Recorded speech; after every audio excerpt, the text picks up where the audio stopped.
Ma'am, shall I start?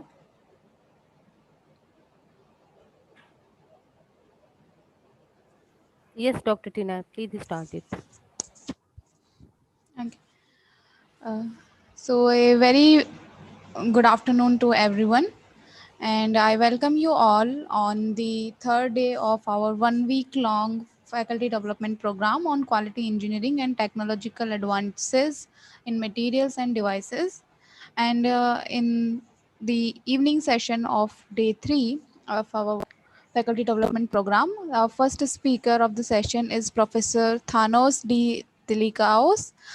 He is a senior researcher and in the laboratory for laser induced photochemistry and also in National R&D Institute for Laser Plasma and Radiation Physics, uh, Romania, and he'll be presenting to us his work on the alternative architectures for energy storage application and laser based methods for rapid and inexpensive manufacturing.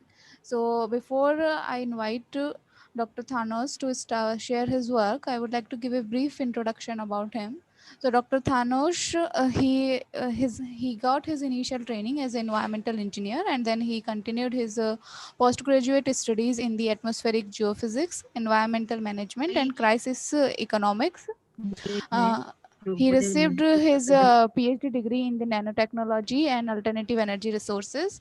As I told you, he is a senior researcher in Romania, and his specialization is in hydrogen economy, laser photochemistry, nonlinear dynamics, nanotechnology, and 2D materials.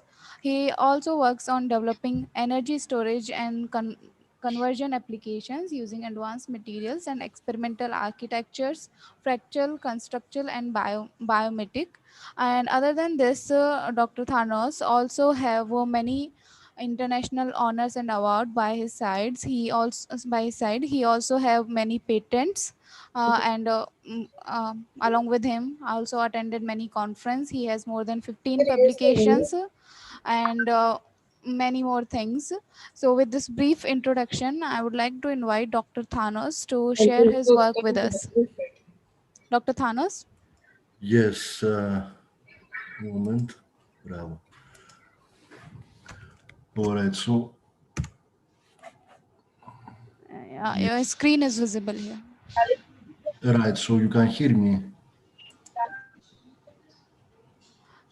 I can hear you, but the voice is not too loud. But your screen is visible here. All right, anyway, so thank you very much for the invitation. Um, uh, in this brief presentation, I will try to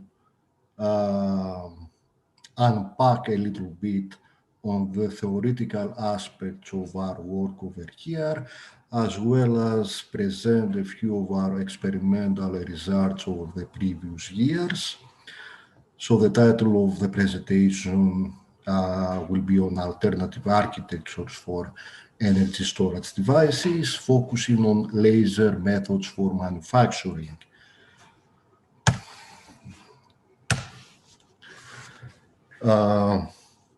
Like you said before, I am a senior researcher working for INEFLPR, which is the National R&D Institute for Laser Plasma and Radiation Physics in Bucharest, Romania. And I also work as a senior researcher again in the National Institute for Cryogenic and Isotopic Technologies in Ramnicu Vâlcea, which is a city 3 hours away from Bucharest. Now, the main topic of INFLPR is laser research, also plasma processes, focusing on tokamak reactors, for example, and in general radiation physics. INFLPR is the host institute of ELI-NP. This means Extreme Light Infrastructure for Nuclear Physics, and this is the facility that holds the most powerful laser globally. It has been recently finished, and we hold 2 petawatts of laser installations, focusing almost exclusively on nuclear research.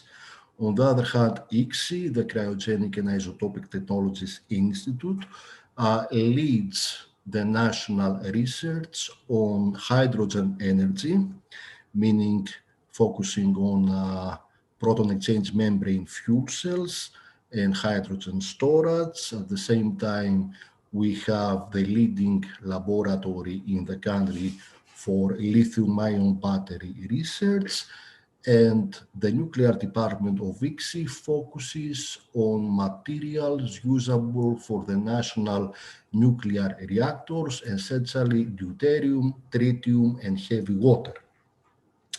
On these pictures, you can see the main installations of either institute, and on your right, you can see at the top a laser pyrolysis reactor for isolated atmospheres. And on the bottom, you can see a Stirling engine built with a parabolic mirror. Both of these are installed and operating in our institutes. But let's skip ahead and let's talk a little bit on what we mean with alternative architectures for energy storage devices. And by energy storage, I focus mainly on supercapacitors.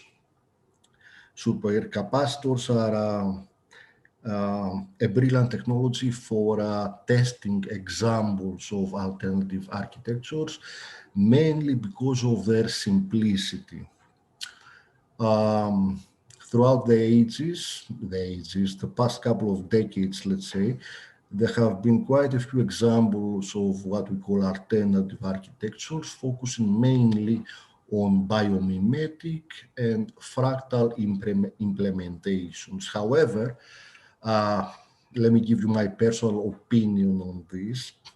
From my personal experience, I think that both of these terms are used mistakenly, more or less as a marketing scheme, because especially in biomimetic, we are supposed to start from a natural pattern and try to copy it into our human technology.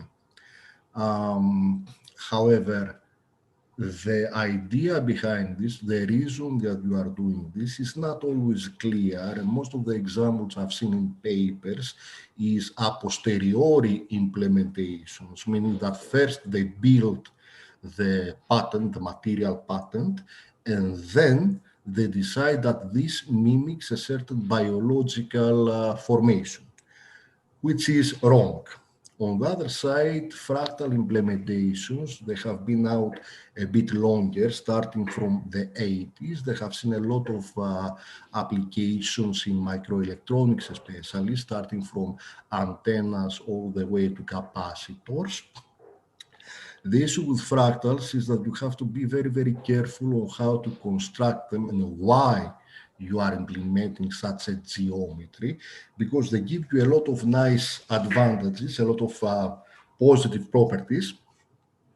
However, there is always, but always, a price to pay. There is always a disadvantage behind the fractal implementation that if you do not address it from the very beginning, it's going to destroy your final implementation. And how to address this? There is an actual physical theory called constructal theory that manages to unite this sort of different techniques.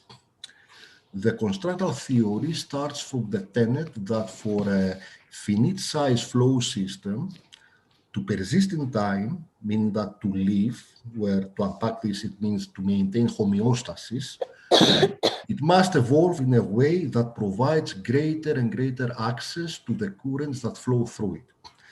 To unpack this, we have to realize that one of the key processes out in nature that governs everything is diffusion and diffusion processes. Diffusion processes essentially are mass transport processes that at the same time originate, meaning that they have a source and a final outcome the transfer of an energy carrier, where that energy carrier can be thermal energy, chemical energy, electricity, photons, anything.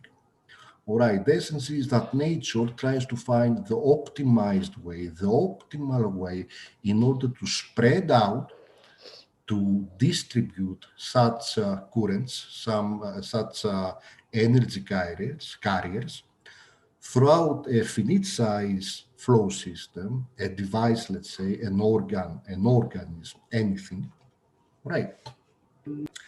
And the mass itself, it consolidates around these paths, meaning that first we have the diffusion process, and then mass, the final organ, the final pattern, the final organism, builds out around these pathways. To better understand it, you have to look a bit at the pictures on what we mean. So you have a very similar pattern emerging from either a tree, for example, or a snowflake, or a thunderbolt, or a river basin, or the lungs of an organism. And by this, by taking this thing into account, we move to the analysis of the basic parameters that define such processes. And by analyzing these key parameters, we actually start to build our geometry, our pattern, based on simple elements, but with branching, with increased complexity throughout analyzed intervals. We define these intervals where we have to increase our complexity in order to have emergent properties. So this is the basis of constructal theory, that we analyze our phenomenon and we build our device, our pattern, based on what we needed to do. All right, so it starts with analysis, and this is very, very important. But moving away from this, we can start examining what we actually mean about fractal geometry, which is like the most basic alternative structure pattern of how we build this sort of supercapacitor devices, for example. So a fractal geometry is a branching geometry at its core. But this branching is based on specific rules, meaning that you start from a given root and then you apply a constant transformation over constant intervals and at constant ratios. And you do this over loops, over iterations. So every time you increase your algorithm, let me show you. Over time, every time that you increase the algorithm, you apply one more branching. And then you come again and do the same thing again and again and again. The final result will be something like this. This is actually a fractal. However, a key definition, a key property over a fractal is this. The true mathematical fractal is defined over the infinite iteration of the algorithm, meaning that you have to apply this transformation again and again and again and again over infinity. At infinity, you have the emergence of the full fractal properties. Okay. Again, though, this is mathematical. In nature, this is not really possible. And in human technology, it's even more less possible. What really happens in nature is that you do have fractal formations, but you have them over a finite scale. You have it within certain orders of magnitudes of scale. And then below or above this scale, you have other kind of patterns, Euclidean, for example, simple, or random, or complex, or different, or even fractal, but with a different algorithm. So then again, you are talking about multifractals. But the key of this is essentially that things are not so simple as we would like to present them, especially in nature. Now, fractal theory came out in the 1970s with the work of the great mathematician Benoit Mandelbrot. However, in mathematics, this sort of conception preceded fractal geometry, but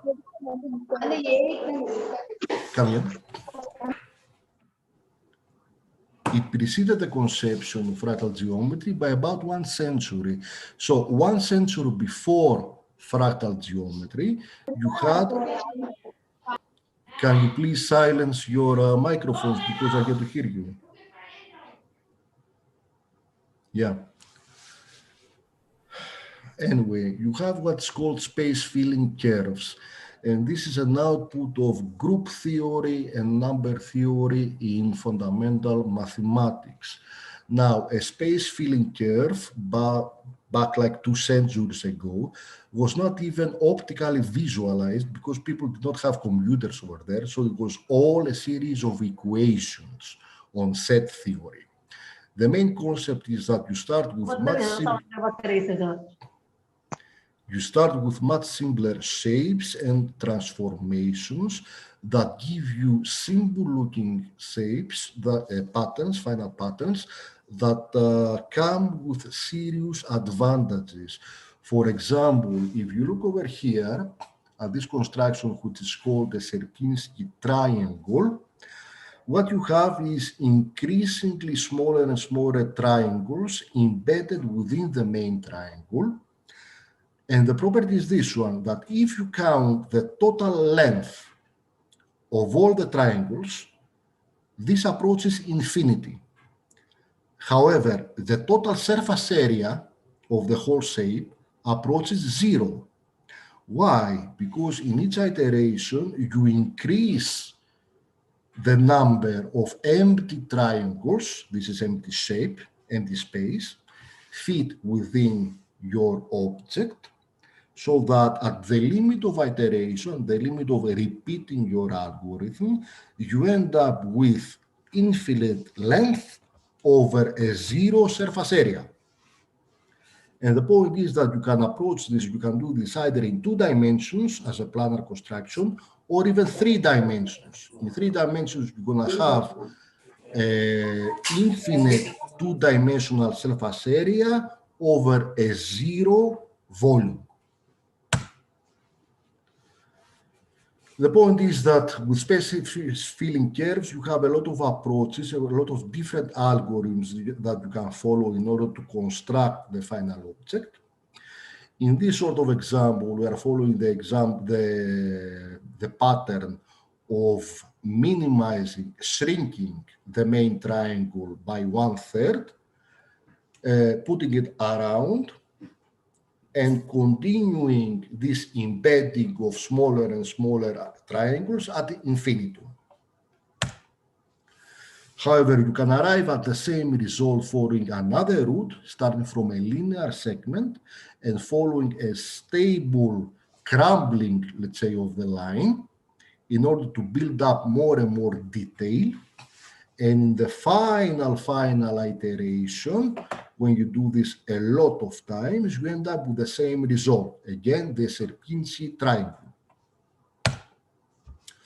And this is an example of what came to pass today as fractal, when a lot of people got impressed about these curious shapes. However, the main point is that although these designs look complicated, they look fractal, essentially they are not.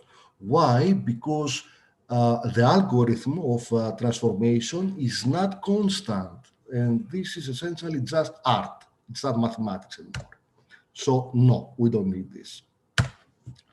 Now, again, returning to our devices, we are talking about double-layer supercapacitors, which are electrostatic devices based on the interfacial double layer. This is the electrostatic layer developing at the interface between electrode and electrolyte. So for this sort of device, this sort of phenomenon to happen, you need a porous electrode that can accumulate a lot of surface area.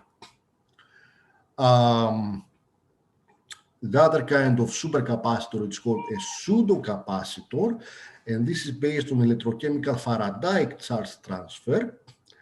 And this happens because now at the interface, you are having redox reactions, you are having electrosorption, intercalation, and this happens, for example, if on your porous electrode, you start depositing oxides, like manganese oxide, for example, which is like a key component of this, key material, and then you have these sort of reactions. The difference between the two in capacitance terms is at least one order of magnitude higher capacitance in the case of pseudocaps.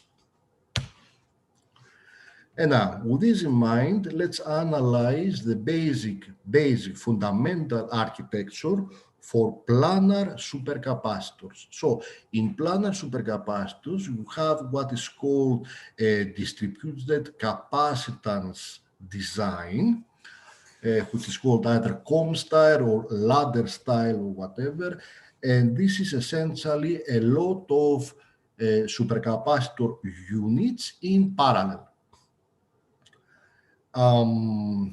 Based on the parameters of each electrode, meaning that the width, the length, and the interspatial distance of each electrode, it is logical that there is a certain number of electrodes that you can fit over a certain surface area of your device. So the smaller, the thinner your electrodes, and the closer the distance between two successive electrodes, the more of these electrodes you can finally fit within your device, and thus the more capacitance, final capacitance you're going to get from the final device, which is, according to this derivation, a function of the total number of electrodes. Now, again, we revisit the space filling curves that we talked previously. Why? Because we are trying to utilize one important property of such electrodes, such curves, which is the greatly increasing length as we increase our algorithm of implementation. Now, over here, I'm comparing three different designs. You can see that we start from the same route over here and a slightly more complicated route over here, and we apply a constant transformation. Because in the third case, the transformation is a bit more complex, we end up with increasing length and increasing complexity much faster than the other two ones, although the shapes, the final shapes, are more or less similar but not the same. All right, so with this in mind, we focused our research on what is called the Peano curve. In order to analyze it better, we have to apply what's called fractal metrics. And these are, the basic ones are two. It's called the box dimension or fractal dimension and lacunarity. The fractal dimension is a non-integer dimension. And it tells you this, exactly in the same way that we have one-dimensional objects, two-dimensional, etc., and we know what this means. When you have a non-integer dimension, let's say, for example, 1.8 as a dimension, this actually means that your object, your pattern, approaches a two-dimensional object, meaning that it tends to look like a surface, but it's not quite so. It's something a bit less. At the same time, if you have a dimension of, let's say, 1.2, all right, it means that your object is more or less a linear object, like a line, but it's a bit more complex like this, tending to be closer to a surface. Anyway, by looking at the box dimension, we see, and with the black bars over here, I show the dimension of the Peano curve that I selected before versus other kind of curves. And over here, let's focus on the purple line, which is, so these two are the purple lines, and this is the black line. All right, so we see that with increasing iteration, the black dimension grows higher than anything else. At the same time, lacunarity is more or less constant. Lacunarity is a statistical metric, and it shows you how concentrated your pattern is, meaning that it shows the distribution of space within your object. So a high lacunarity is going to have a lot of empty spaces versus a low lacunarity, which is going to have the distribution of useful, let's say, lines, useful points, more equally distributed throughout your space. So in our case, a low lacunarity is preferential, as well as a high box dimension.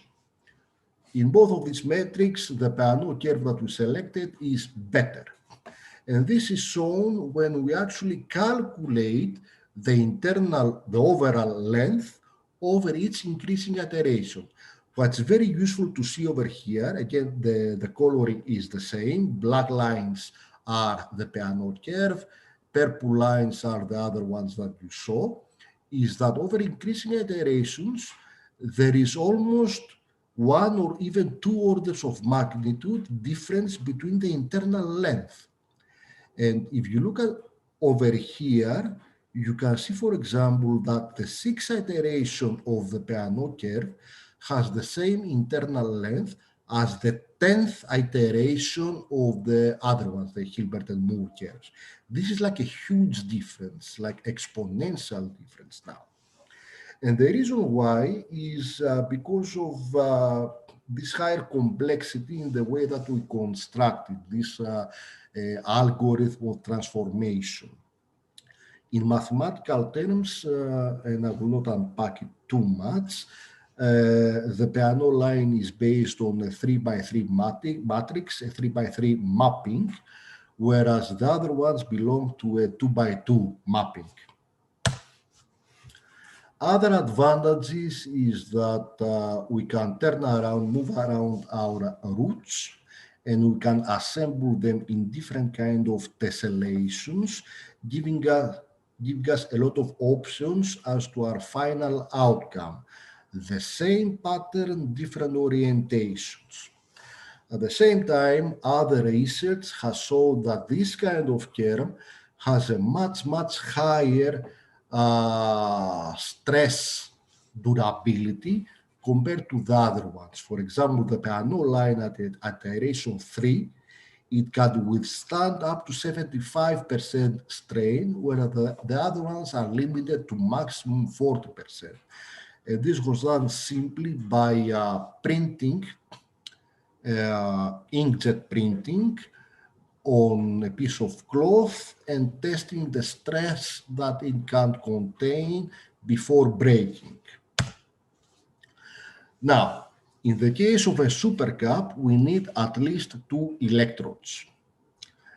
However, if you remember when I was talking about a 3x3 mapping versus 2x2 mapping, because of this difference, this sort of curve gives us the option of fitting more than 2 electrodes.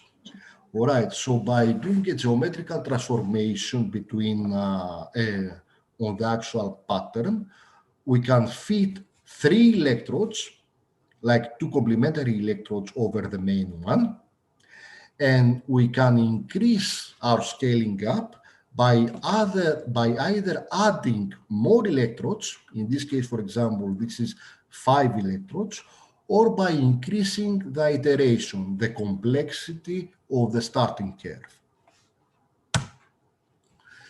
And by this, for example, you can see it more clearly over here, where in the second iteration of the algorithm, this is the 3 electrode setup, this is the 5 electrode, and this is the 7th electrode.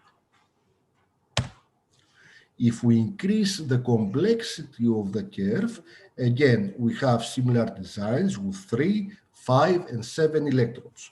What you can see is that over a side length that is increasing, we also have a dramatically increasing internal length.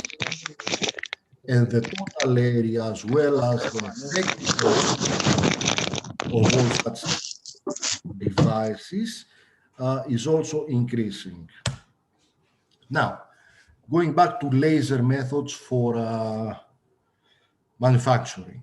This is one of the simplest methods that we had started with about 7 years ago. This is called the LSG method of laser printing. It starts with a DVD drive and a DVD disk. We deposit a layer of graphene oxide on the disk, and then you use a special DVD write in order to thermally reduce via laser, to thermally reduce the graphene oxide into reduced graphene oxide, graphene. Okay, the final result is something like this. You can see that you can achieve very complicated patterning. The disadvantage is that the area is finite, is the size of a DVD drive. So this is about, I don't know, 5 centimeters tops. Moving away from DVD drives, we started using actual laser CNC engravers, which are much bigger devices used for industrial manufacturing via laser. And by using what's called raster mode means that the laser line is printing in consecutive horizontal lines, meaning that it scans your design like this. All right, we start with graphene oxide membranes, and again, we are thermally reducing the pattern. And the next step will start from polymeric membranes like this. This is a polyimide, Kapton polyimide. And again, we are scanning, thermally reducing. Actually, this is pyrolysis now. It's a different process, not just reduction. But the final result is, again, graphene structures. We can print our electrodes. Now, by fine-tuning the method of printing and going into what's called vector mode printing, meaning that we are scanning over a single line now, there's no overlapping of lines, we can create actually more complicated electrodes like this with a much clearer perimeter. All right, however, in this case, we have to be very, very careful about the actual laser parameters that we are using, because if the power drops below a certain threshold, then the pyrolysis is partial, it's not complete, and we end up with simple evaporation of the substrate instead of actual graphitization. And if you have something like this, you can understand that it short circuits, the electrode is not complete, so the device is not working. And by this, we arrive at our final implementations, where we constructed planar space filling supercapacitor devices, which are not optimized. They are based on DL capacitance and not pseudo capacitance. The electrolyte is not organic, it's aqueous, based on phosphoric acid in a PVA gel. But this was selected on purpose because we had to compare with the fundamental devices on this material that were out at that period in time. You can see the final devices over here. This is about 3 centimeters. Okay, this is actual size of the printed electrodes on the precursor film. And this is the same device as a decal. Now we have stuck it on a cup, meaning that we have this sort of versatility and we can actually attach our devices to anything. And now let's take a look at a bit more at the structure. We are using SEM, scanning electron microscopy. Over here you can see the printed pattern on the substrate. And when you zoom closer, you see that what we call graphene in the beginning is a bit more complicated like this. Actually, when you zoom in, you're gonna see a very highly porous network, like a sponge. And in this sponge, the walls of the structure, these are built from graphene. The reason that this happens is that when you laser pyrolyze your starting polymer, you have carbonization, you have essentially carbon elements, carbon molecules being vaporized in a plasma, a very short-lived plasma core just over the laser spot. And these are recondensing as soon as the temperature and pressure gradients drop. However, because exactly these pressure gradients are extreme, because you have the expulsion of gases in the form of carbon monoxide, dioxide, nitrogen, etc., that break out from your plasma, when they consolidate, they have this sort of formation, this sponge. However, this is like a huge advantage for our purposes because we need this sort of porous surfaces. The TEM is going to show you the same. You can see multiple graphenic layers over here, for example. You can also see various other structures, like this is a partial carbon nanotube over here, even fullerenes, but this is not really visible very well. The thing is that apart from your graphenic structure, you're going to see a lot of carbon allotropes. You're going to see graphitic structure, you're going to see amorphous carbon, CNTs even. Everything is possible because exactly this, because you have extreme variance in your local environmental parameters.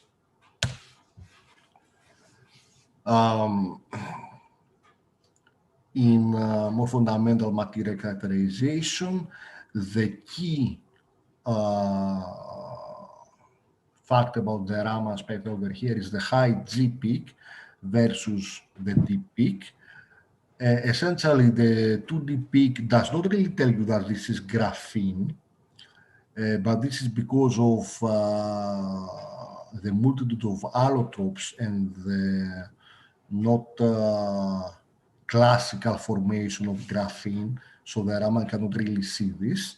One important thing is this T peak over here that usually people tend to ignore. However, this is important because the T peak tells you of unreformed sp3s in your structure. And over here, the XRD is also very important because in this case, it shows you the graphitic contact instead of the amorphous graphene that you would expect. But the graphitic contact is separated into oxidized and non-oxidized peaks. Anyway, let me move a bit forward because we are running out of time. You have the cyclovoltammetry and the charge-discharge and the impedance measurements in order to end up with the final performance metrics of the devices. What I need you to see over here is that by increasing the number of electrodes and the complexity, you are increasing the absolute capacitance of your devices. So the more complex I go, the higher capacitance I get. At the same time, the specific capacitance is decreasing a little bit, but this decrease is negligible compared to the absolute. And the final question in this is how to indeed scale up in order to truly access the fractal properties, like I told you before, that we have to increase the iteration in order to increase the number of properties that we see. And if we increase the iteration, we end up with this sort of devices. These are very, very complicated fractal electrodes like this. And we can either use larger CO2 laser engravers like this, for example. We have done this research. We have printed electrodes which are the size of an A4 paper, for example. Or we can go the other way. We can shrink the footprint. By shrinking the footprint of the actual device, we can miniaturize it in the sense that we can fit much more active material over a given surface. And this is done by nanoscribe. This is a nanoscribe photolithography system, which now follows a different process, which is called two-photon polymerization. And this is performed by focusing the laser through a microscopy lens and then polymerizing within a drop of liquid resin. By doing this, you can essentially control your printing at sub-micron scale, and you can construct very interesting devices and microelectronic devices, like micromechanical devices, actually, like this, for example.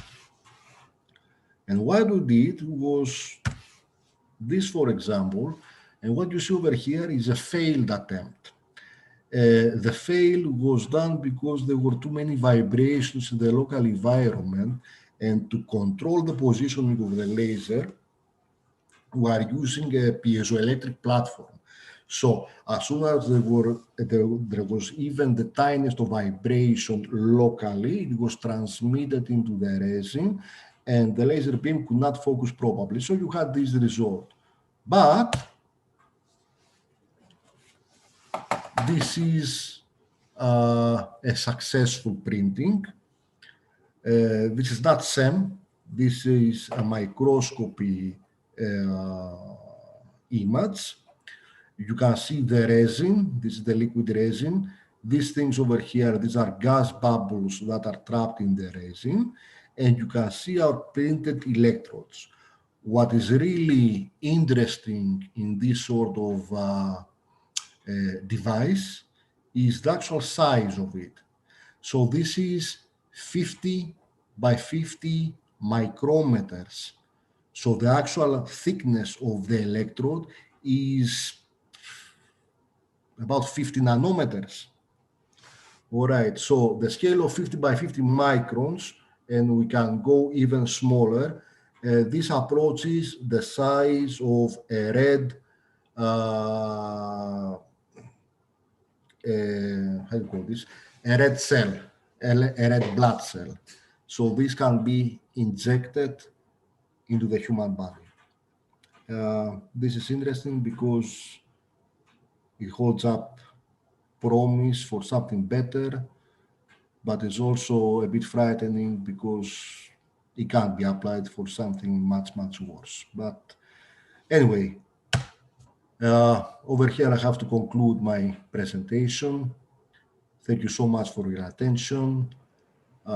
These are the recent publications outlining the research that we saw. And I hope that we have time for Q&A. No, I think I went too much. Thank you so much.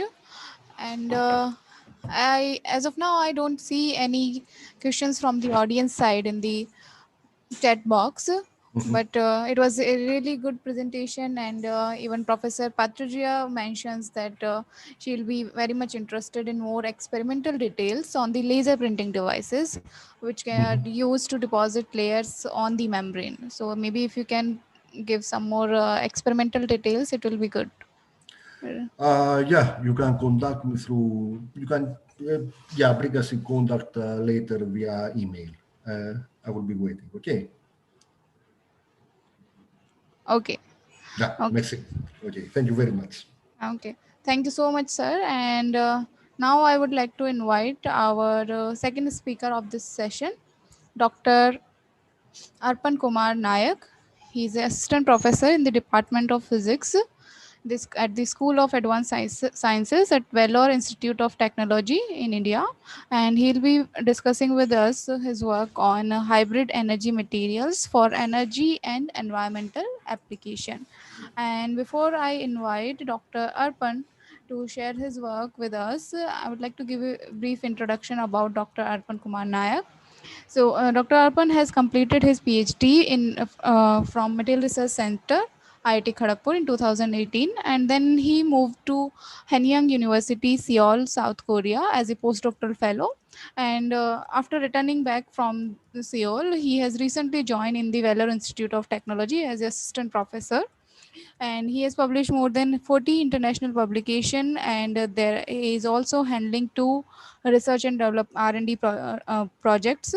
He is also assigned as associate editor in nanoscale report journals, and was also assigned as the uh, in charge of editor in chief for the Bulletin of Scientific Research and Journal of Applied Physics and Engineering. And currently he is guiding 6 PhD students and 2 master's students for their thesis work. And with this brief introduction, I would like to invite Dr. Arpan Kumar Nayak to share his work with all of us. Dr. Arpan?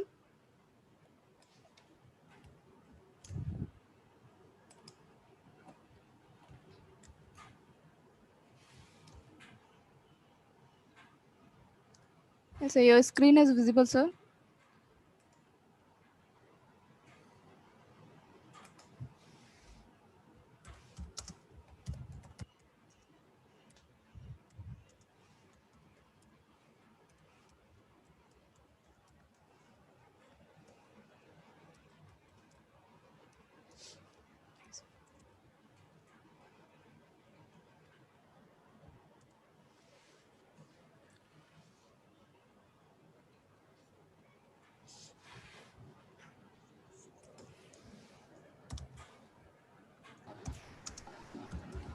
Am I audible?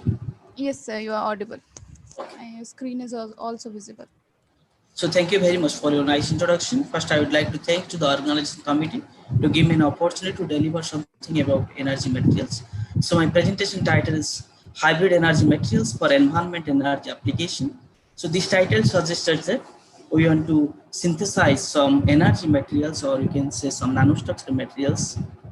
Then we want to utilize those materials for both environmental applications and energy applications. Environmental applications in terms of gas sensing applications, or the degradation of environmental hazardous in terms of dyes, or like organic dyes, or also the heavy metal ions, and also energy applications in terms of both energy generation and energy production. Energy generation like hydrogen evolution reaction or oxygen evolution reaction, and energy storage like supercapacitor application.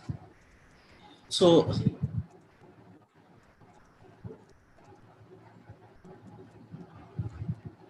so these are my outlines. In the introduction, so what do you mean by energy materials or hybrid energy materials? So mainly I focused on the nanostructural materials. So how the size plays an important role. So if we can reduce the size of a material, how it plays an important role to enhance the activity or to enhance the performance of that material. So if we think about the gas sensing application, generally selectivity or sensitivity plays an important role. So now I want to give a basic example on based on these nanostructural materials, whether if we reduce the size of a material, then does it plays an important role to enhance the selectivity or sensitivity. So here you can see that I have taken a small baby, maybe 5-month baby, and a 5 years old child. So in front of them, I tried to put their family members. Then I told both of them to select any of one from their family. So what will happen in case of the 5 years old child? If I told to select any of one from their family members, then definitely he or she may be selected to his or her mother.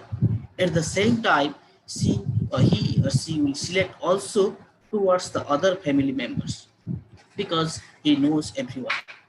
So if we compare the selectivity, maybe selectivity towards to his or her mother maybe around 70%, but rest 30% will be towards the other family members.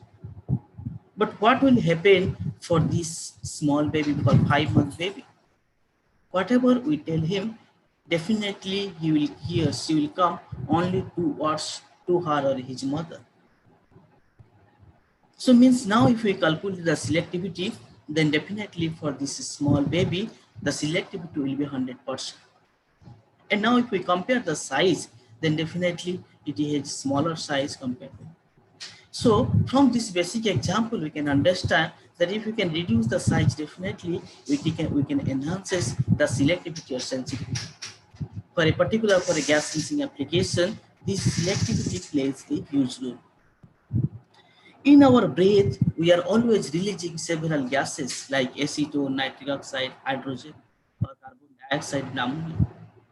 From the literature, we found if any of the gases will be higher in our breath from the certain percentage, then you can say what the patient is. So generally, if acetone will be higher in our breath from the certain percentage, then you can say that it's a diabetic patient. If ammonia will be higher in our breath, then you can say that is a renal disease. If nitric oxide will be higher, then you can say that is a asthma patient. Or if carbon dioxide or hydrogen will be detected, then you can say that is a lung cancer.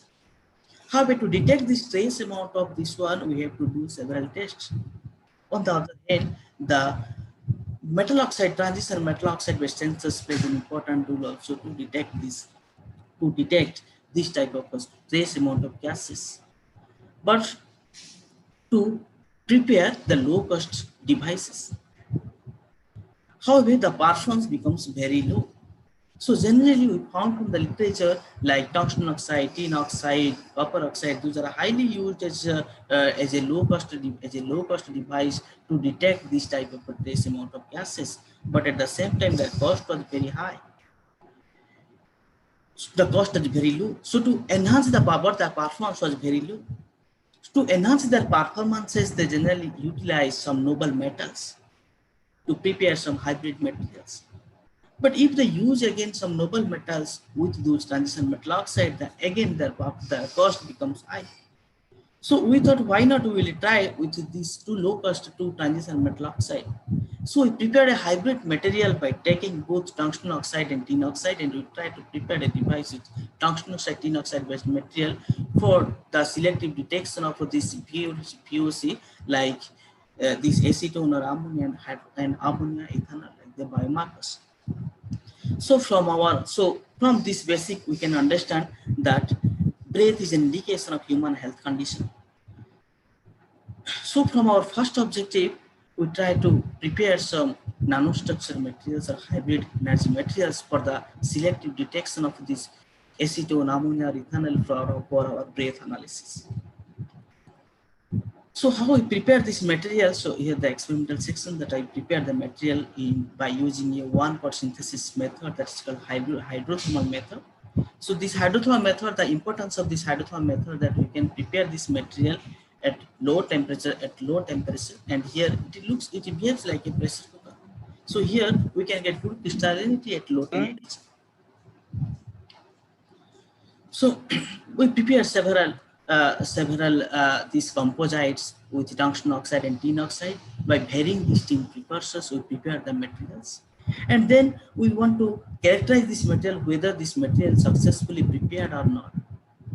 So to understand the morphology of these materials, we have to check the scanning electron microscope or field emission scanning electron microscope. So here we can see that. So when we prepared only tungsten oxide, then you can see we got some hierarchical structures, and those are composed of nanoplates. And when we prepared only tin oxide, and we found that we got some nanoparticles, the size is around 5 to 10. And we try to put some tin precursors during the synthesis of tungsten oxide, and we found that those particles are decorated on the tin and the tungsten oxide nanoplate surface. So here you can see that some tiny particles are decorated on the nanoplate surfaces. And when we try to increase some of these tin precursor during the synthesis, we found that moderate amount, here you can see very low amount of tin particles are decorated on the nanoplate surface. When we try to put some more tin precursors, then we found some moderate amount of tin particles are decorated on the tin oxide, on the tungsten oxide nanoplate surface.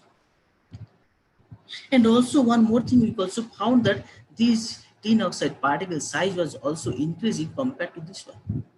But when we try to put some high amount of these tin oxide particles, tin precursors during the synthesis of tungsten oxide, then you can see that when we put some high percentage of tin precursors, then we found that high amount of or agglomerated amount of tin oxide particles are decorated on the tungsten oxide nanoplate surface.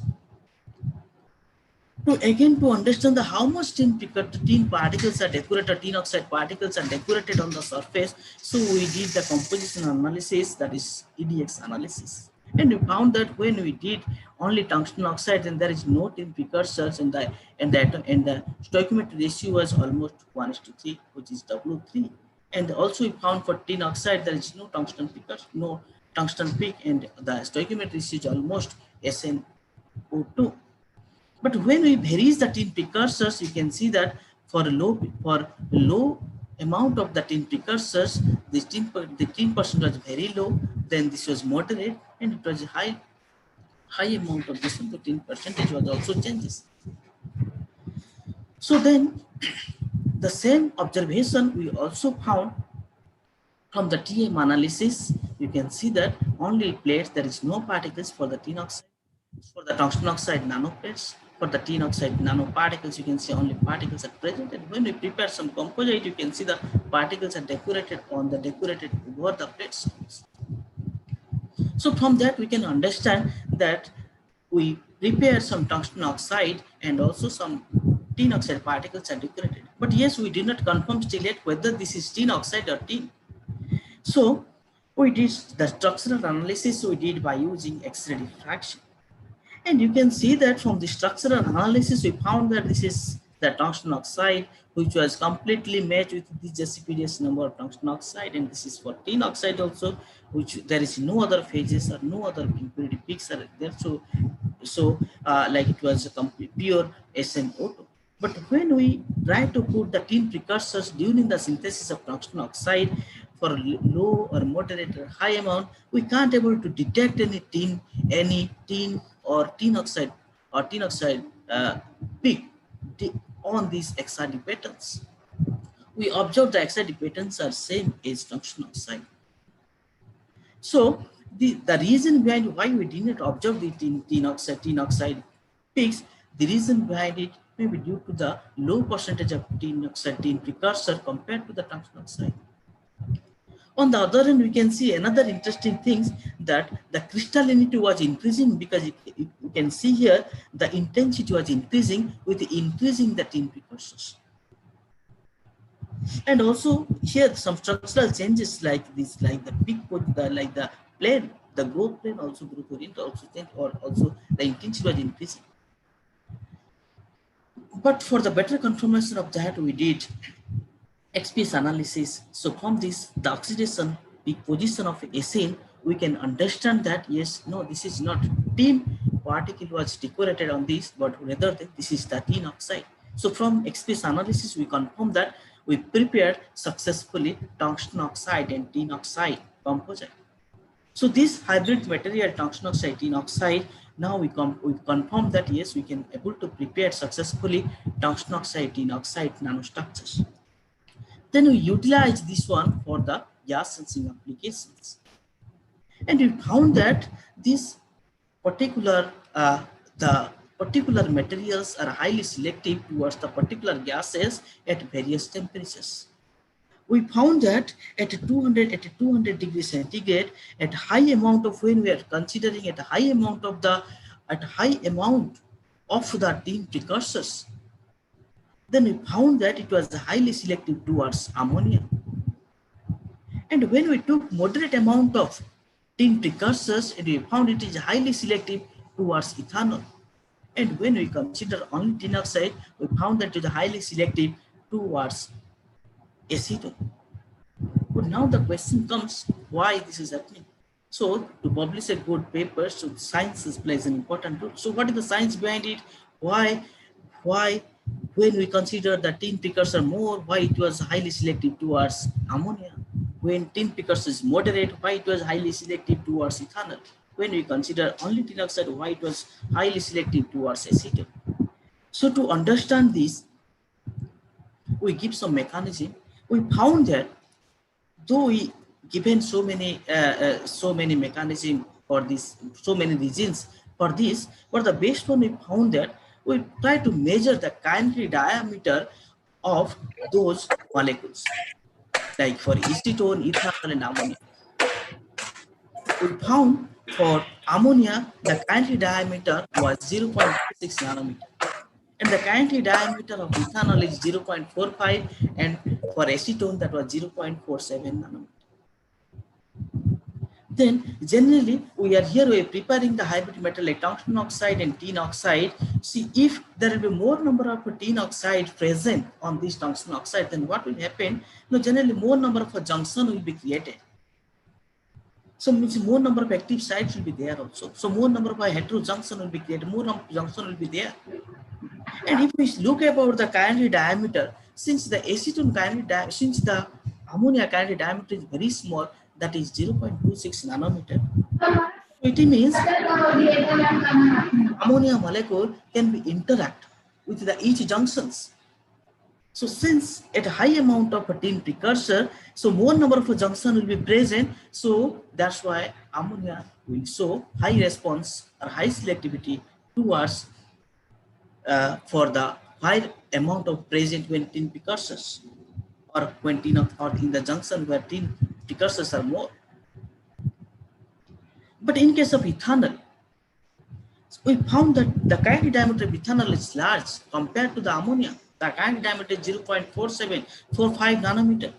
So since the kinetic diameter of ethanol molecule is larger, so what will happen? So in case of when high amount of tin precursor present, means agglomeration we found also in FESM also agglomerated at high percentage. Here agglomeration of tin oxide particles are decorated on this.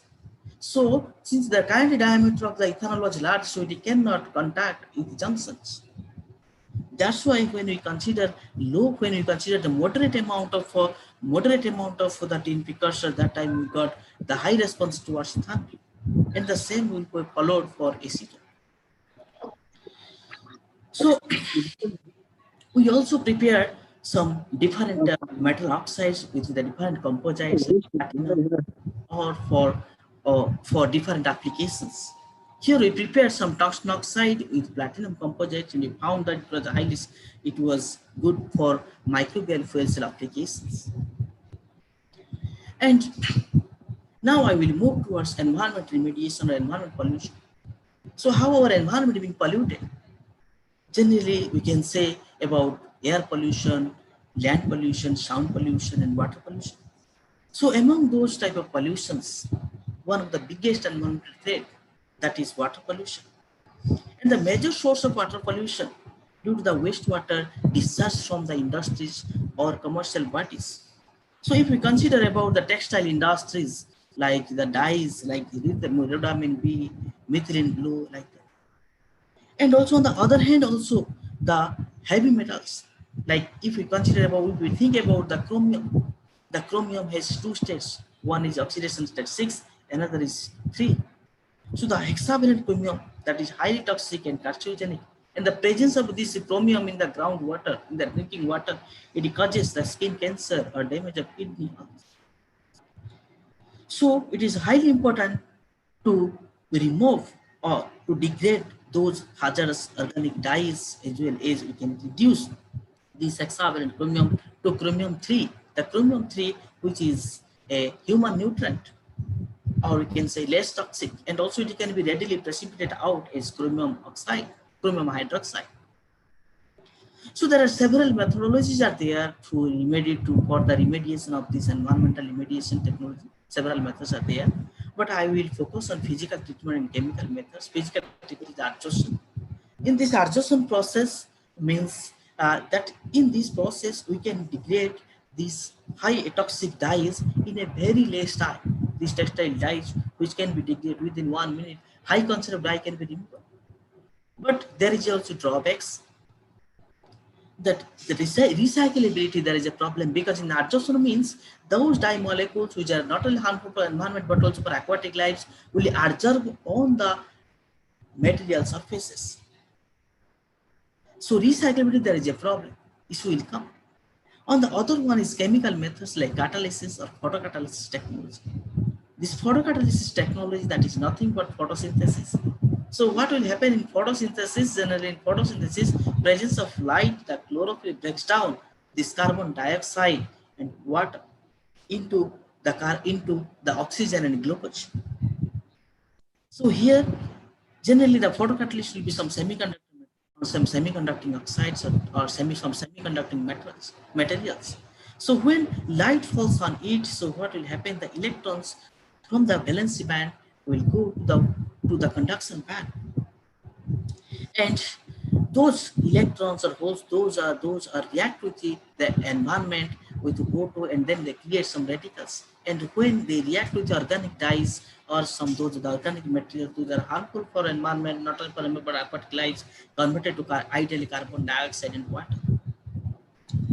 On the other hand, if we do electrochemical also, we do hydrogen, then we can split water to hydrogen.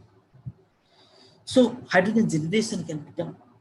Generally, why I talk about the hydrogen, this is you can say clean and sustainable energy fuel. If we can see about the hydrogen annually in the worldwide, annually mainly 44 million tons hydrogen required annually in the worldwide, and those are required for the industry purpose, like for refining petroleum or for use ammonia for fertilizers and other chemicals.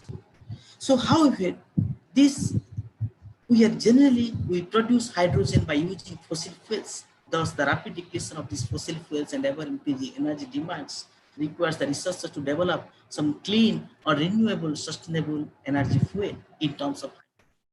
So there are three basic pathways to produce hydrogen. We can see here three main pathways like steam methane reforming or coal gasification, and another is water electrolysis.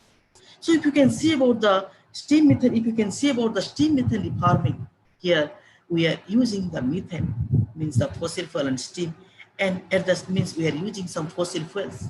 And at the same time, you can see here we are producing carbon dioxide. Though we produce hydrogen, at the same time we are producing carbon dioxide. On the coal gasification, you can see the primary sources are coal, and at the same time also here you can see the carbon dioxide. So still yet, the 95% of hydrogen, the production of hydrogen, 95% of production of hydrogen follows these two steps. You can see we are using fossil fuels, at the same time also we are producing carbon dioxide, we are increasing the carbon dioxide.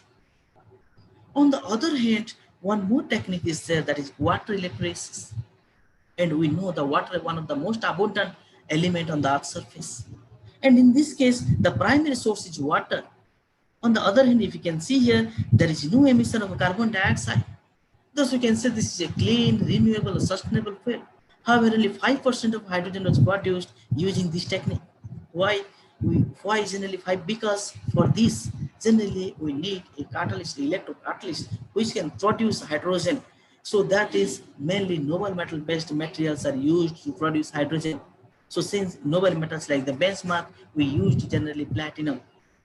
So if we use the platinum, the cost becomes very high.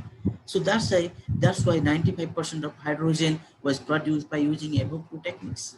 Thus, it is highly important to develop this water electrolysis, to develop the energy materials which will be highly beneficial to produce hydrogen by water electrolysis without emission of carbon dioxide. And for this purpose, generally size plays important role. If we can size or crystal phase plays an important role. If you can reduce the size of a material, so what will happen? You can see here I given a basic example. if we can reduce the size, generally surface to volume ratio will increase, surface to volume ratio will increase. And also, for a basic example I can take, if also surface reactivity also increases. You can, for the basic example, if we prepare a curry by using some green chilies, suppose 100-gram green chili will be used to prepare a curry.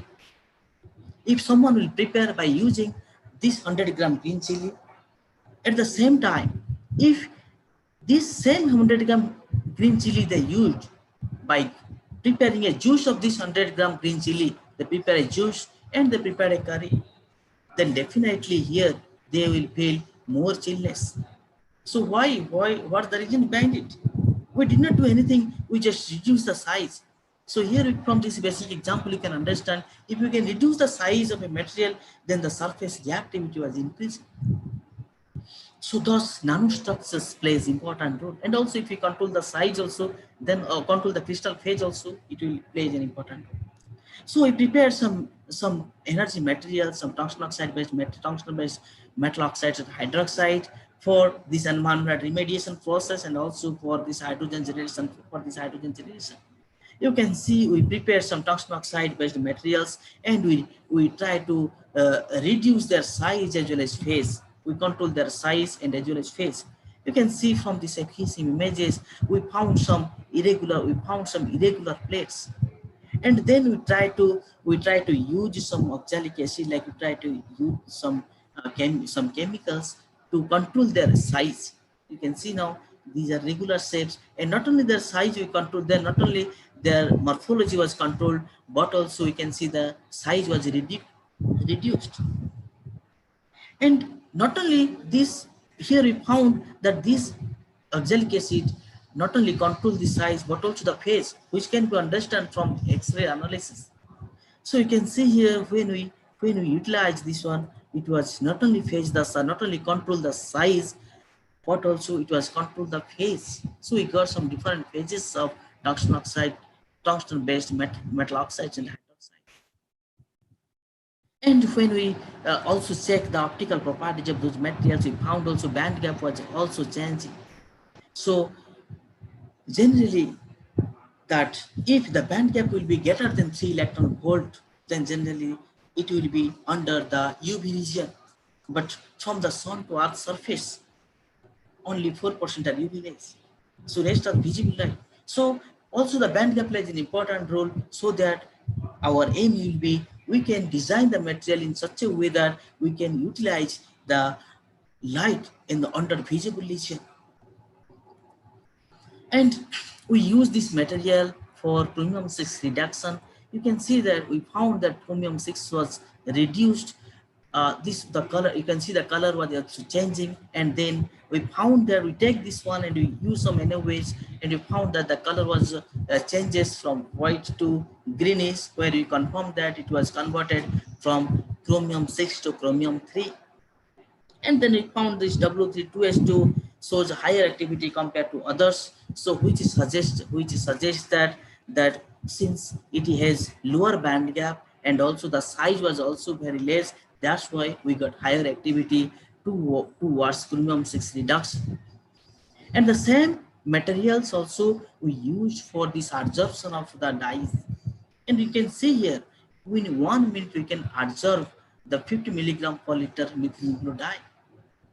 And we tested for all the prepared materials, and we found that this tungsten oxide 2H2O has lower size, and it was highly active towards also the which is higher activity for this one compared to the others.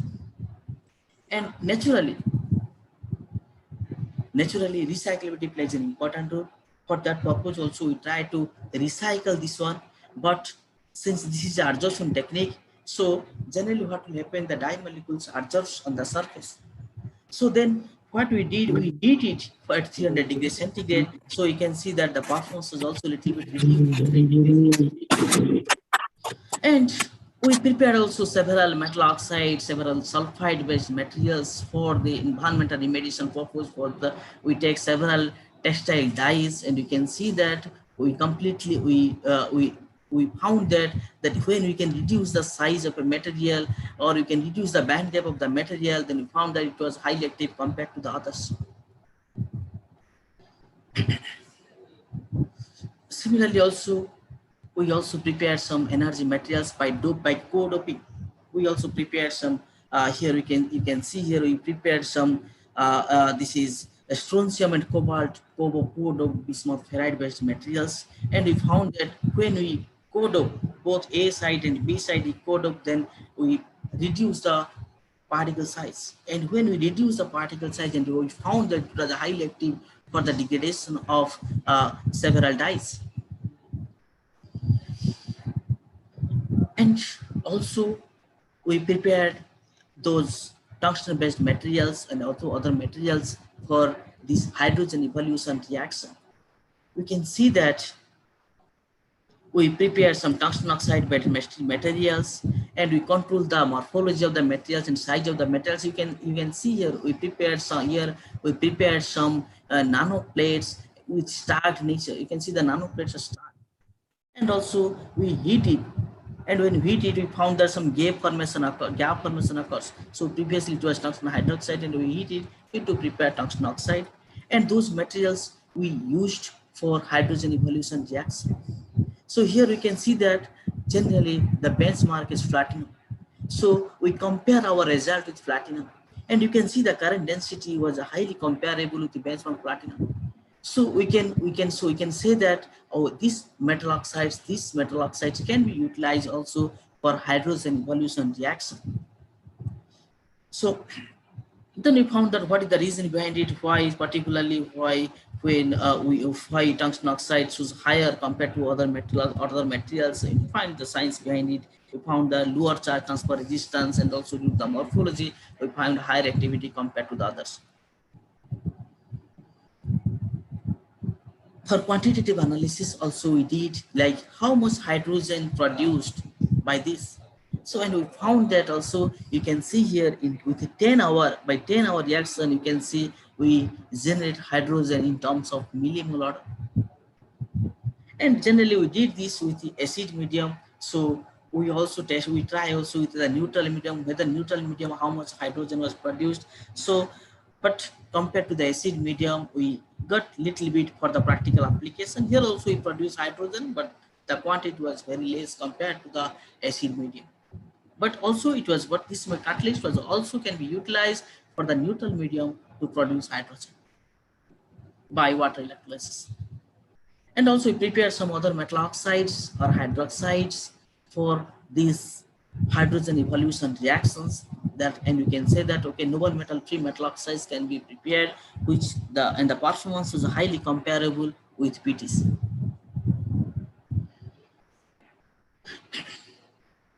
Now we can also again enhance this hydrogen evolution activity. Generally in the previous studies, this hydrogen evolution reaction, there is the over potential.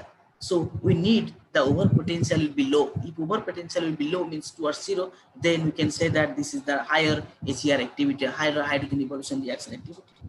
So that also we can again reduce if we use some external light. So we try to prepare also, you can see we tune the morphology, not only one-dimensional morphology, also like previously it was nanoplates, which you can say that is a 2D structure, and we try to prepare by hydrogen, we try to prepare 1D structures. And you can see we tune the morphology 2D to 1D, and we found that here when we prepare the trial, you can see also the growth orientation was changing. So previously, you can see the growth orientation was higher, 002 planes was higher compared to this. And when we converted it to 1D structures, then 200 plane was higher. So we also prepared those materials for this hydrogen evolution reaction under light, and we found also these materials are highly active with light. Also they are highly active with visible light. It's highly active for hydrogen generation reaction. You can see here that under dark condition and under light. So when we put light, then the current density was increasing, and we found that in 2D structure, we found that the current density was very low, around 0.1 or 0.15. But when we got the 1D structures with nano air, we got the higher the current density. So from this we can also understand that yes, 1D structures are highly active compared to 2D structure for this hydrogen generation under light, and also under light it was highly active.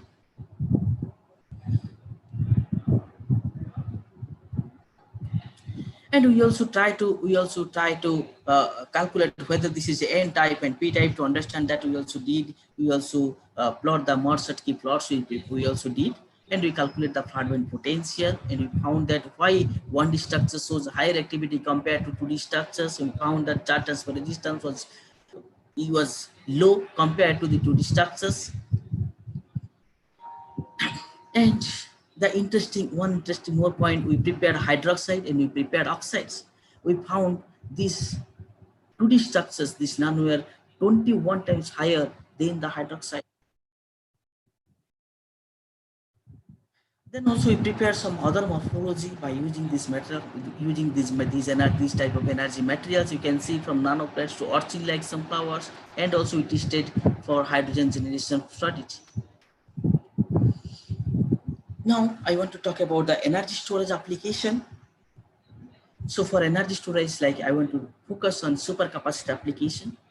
So generally, we are producing energy. We are more focused on renewable energy sources like sun, wind. So we produce the energy by using renewable resources like sun and wind. But if you can see, at the same time also we are developing some hybrid cars with low emission of carbon dioxide. So if you can see that the sun, which do not shine at night time, wind, which do not blow on our demand. However, we want to drive our car on our demand. So from this basic example, it is clear that we need a storage system so that we can drive our car on our demand. So if you can focus on the storage system, generally two types. One is called battery, another is called supercapacitor. In battery, generally slow charge discharge, large volume and short life. But supercapacitor, generally the first charge discharge occurs small in volume and also long life. These supercapacitors can be broadly divided into two parts. One is electrochemical double layer capacitors, where only carbon-based materials are used. And another is pseudo capacitors, where the transition metal oxide, sulfides, nitrides are used, but their redox reactions will occur, so that we can enhance the specific capacitance and also energy density. So we tried to prepare some hybrid energy materials, like we try to put some carbon-based material. At the same time, we want to prepare some tungsten oxide, and then we made a composite with that, with tungsten oxide and graphene. And you can say that we prepared tungsten oxide, we prepared graphene, and we prepared the hybrid composite, nano composite of graphene and tungsten oxide. And then we found that surface area was highly increasing when we prepared the composite. Why? What's the reason behind it? Generally, when we prepare these materials, tungsten oxide, we found nano layers, and we know that graphene, these are sheet-like structure. So when we prepare the composite, you can see that on this graphene sheet, these nanowares are uniformly decorated over the graphene sheets. So what will happen? Generally, graphene sheets during the synthesis process, maybe graphene sheets are stuck in nature. So when we try to prepare this hybrid material, so what will happen? These nanowires try to incorporate in between this graphene sheet. So it is obstacle for the stacks, and it creates some gaps so that the surface area was increasing. And then we tested the supercapacitor application for these materials. You can see that we found that the cyclic voltammetry area was increasing when we prepared the composites, when we prepared this hybrid nano composite of tungsten oxide and graphene. So this is pure graphene, this is pure tungsten oxide, and several composite of graphene percent. We vary the graphene percentage on this, and you can see that we got an optimum at optimum percentage of graphene shows higher cyclic voltammetry area, which suggests that the specific capacitance will be higher. And also we calculated the specific capacitance through also charge discharge plot. Here also you can see that it took long time for the which has higher voltammetric area, it shows the longer discharge time. So we got higher specific capacitance for particular composite hybrid materials. So we can enhance the specific capacitance, and also we prepare the device, the real asymmetric supercapacitor device. We took our hybrid energy material as anode, as cathode, and also the anode material as we use is acetylene activated carbon. And then we prepared a device and we calculated the energy density and power density. And also we tested for several cycles and we found it was highly active. And we found that you can see here after 4,000 there's a negligible decrease of specific capacitance. So we prepare the real device. You can see this is the real device. We charge it for 10 seconds. You can see it can glow up to 6 minutes, but still the performance is not the performance is not so high. So our aim is we have to prepare some more energy materials, and which can not only for 6 minutes, but it can glow up to 60 minutes. So that is our aim or future plan. And we also prepared several other composites, several other hybrid materials you can see to enhance this specific capacitance. So this is a gold, iron oxide, manganese oxide composite you prepared. And you can see this is another energy storage device of supercapacitor for gold Fe2O3 composite. So in the conclusion, you can say we can prepare some hybrid materials which can be not only utilized for environmental applications like for gas sensing applications or the environment remediation purpose. You can utilize also those hybrid energy materials like for chromium 6 reduction or the degradation of hazardous organic dyes, which are not only harmful for environment but also for aquatic lives. Also, you can utilize those hybrid energy materials for hydrogen energy generation by water electrolysis process, which is a clean and sustainable energy fuel. And also we can utilize those hybrid materials for energy storage application and supercapacitor application. So, so these are my references. Any question? Thank you so much.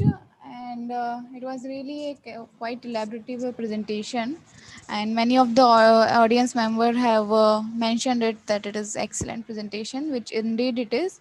I do not see any questions as of now from the audience, so if anybody has any question they can ask directly. There's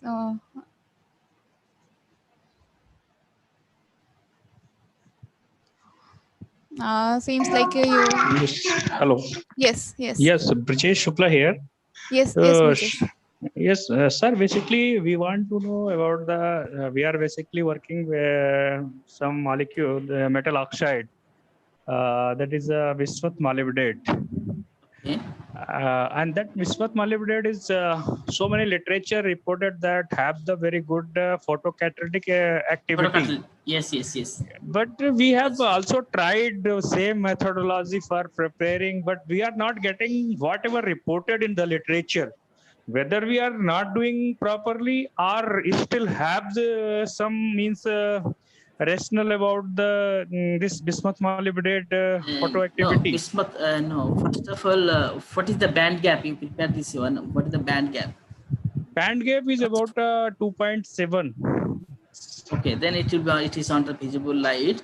So you tested with visible light or you tested with UV light? Visible light. Visible.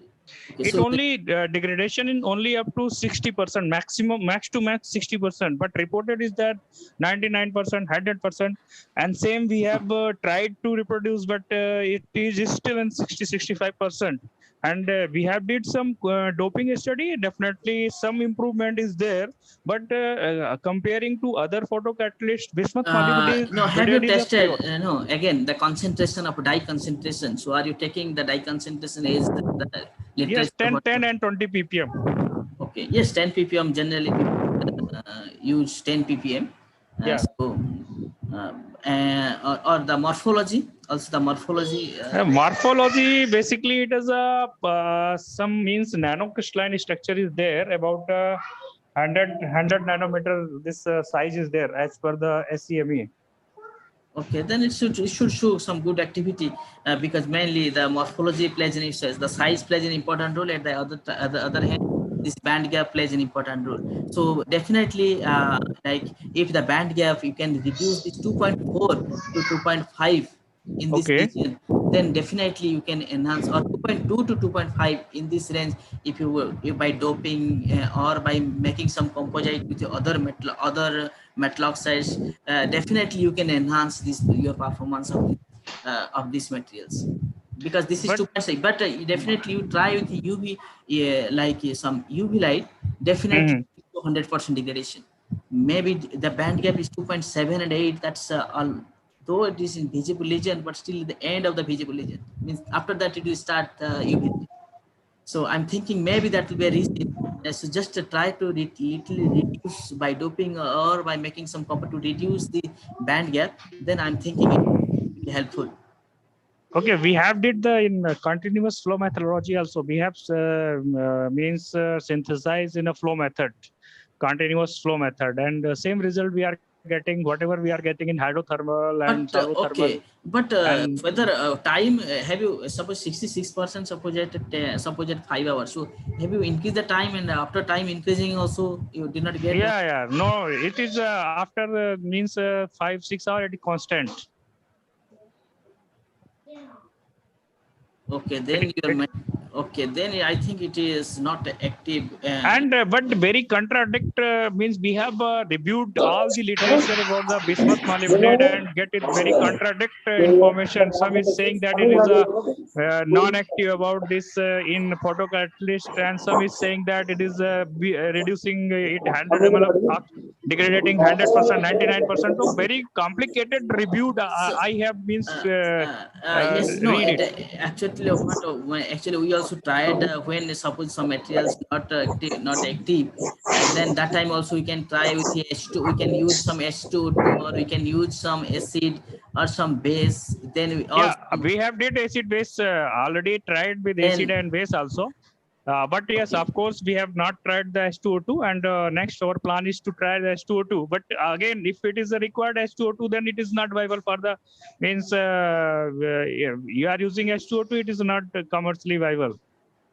yeah, but we can see that, we can know that science behind it, that means why only this one not showing good result. Hey, I have taken means I have reviewed the literature and taken whatever the best example is given in the literature. Same we tried to repeat it, but we are not getting what is reported in the literature. That is doing in my means I am not doing correct way or something else. That's I'm surprised. No, listen, should be something should be there. So like mainly I told that mainly the band gap and morphology plays important role. Also sometimes phase also plays important role. So definitely, so I'm thinking that the band gap, that for your case maybe the band gap is little high compared to, you can check with your band gap